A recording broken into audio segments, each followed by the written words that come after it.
This is Timur Hussain reading for reviewer Randolph Ramsey.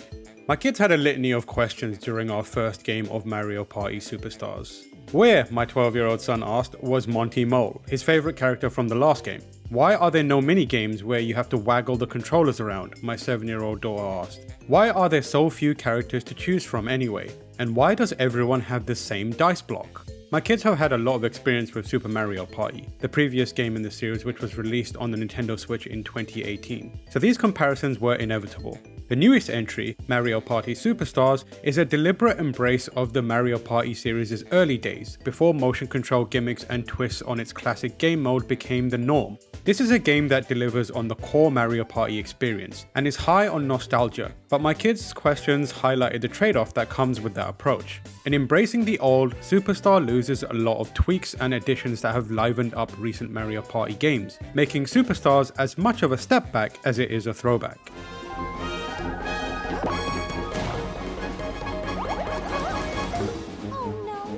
That step back doesn't necessarily mean Mario Party Superstars is a bad game, but it does feel like a dated one.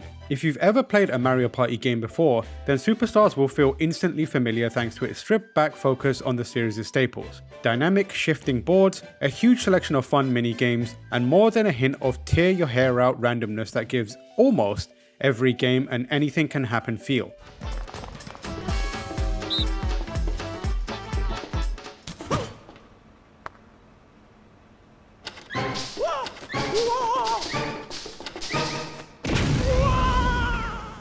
Depending on your age, that familiarity may also extend to Superstars' selection of boards and mini-games, many of which were taken from the very start of the Mario Party franchise back in the Nintendo 64 and GameCube days. I'm certainly old enough to remember the very first Mario Party back in the late 90s, so it was fun to get that hit of nostalgia dopamine when playing on classic boards like Peach's Birthday Cake and Yoshi's Tropical Island. Nostalgia can only take you so far though, so it's good that Superstars boards, all taken from the first 3 Mario Party games, still feel fresh and engaging to play. Each of the boards here feature their own unique twists and turns that force you to think on the fly as conditions change. Yes, it's still hard to shake the rage that comes when seemingly random in-game events conspire to thwart carefully laid plans, but Mario Party Superstars, like most Mario Party games, shines in those occasional moments when your multi-turn strategy actually does bear fruit. You have to, for example, pay close attention to the day-night cycle in Horrorland to make sure the path you need will open by the time you reach it. Is one of your opponents one move away from Toadette and therefore an all-pressure star on Yoshi's Tropical Island? Then now's the time to use that custom dice block to land exactly on the event space that switches Toadette and Bowser's locations. During one tense game, I used a triple dice block to make sure I could hit Toadette's space to grab a star before continuing onto a Boo space where I paid the annoying ghost to steal a star from an opponent. 2 stars in 1 turn. Superstars minigames are similarly cribbed from Mario Party games of old, and if you're feeling full retro, there are even options at the start of each game to only play minigames selected from the N64 or GameCube eras. There are 100 games here, and among them is a great selection of classics, including the always hectic Bumper Balls, Book Squirm, Hexagon Heat, and one of my personal favorites, the Bowser Contorting Facelift. Superstars even brings back some controversial minigames that require rotating your controller's analog sticks, like Tug of War, which caused many a blister and even lawsuits back with the original Mario Party, but now are accompanied by a special warning. As is typically the case with such an expansive list, not every one of these selections is a winner.